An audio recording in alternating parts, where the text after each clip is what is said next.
Et donc vous parliez tout à l'heure dans la crise des subprimes.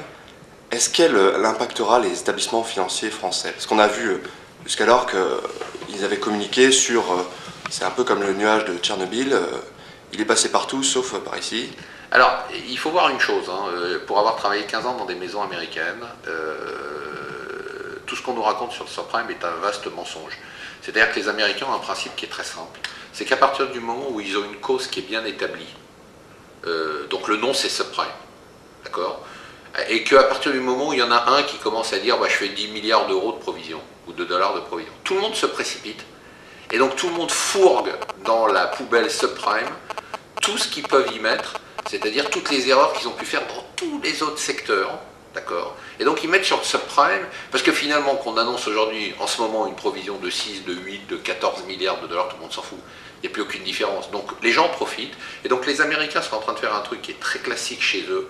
Quand ils sentent qu'il y a un ralentissement de leur activité à venir, ils mettent des provisions pour des réductions d'effectifs. Ils vont licencier.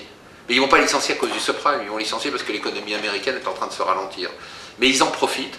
Donc ils font des provisions, ils mettent tout ça dans leur compte tout de suite. La différence, c'est qu'en Europe, on ne fonctionne pas comme ça. Donc les subprimes aux États-Unis, c'est un bon prétexte? C'est un prétexte énorme. C'est-à-dire que ça a été au début une vaste erreur.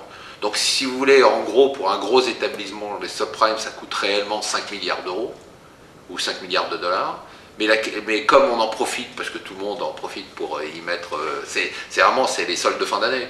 Les gens se disent, on y met à 15 milliards de dollars, quelle différence? Profitons-en. Et donc, ce qu'ils font, c'est qu'ils provisionnent des fermetures, des licenciements massifs. Il va y avoir des licenciements massifs. Donc, la réponse à votre question, c'est non. La crise des subprimes est passée comme elle aurait dû passer. Nous, on l'a provisionnée dans les banques européennes, comme il a fallu la provisionner. Mais ce qu'on n'a pas fait dans les banques européennes, c'est qu'on n'a pas pris de provision sur leur ralentissement économique à venir.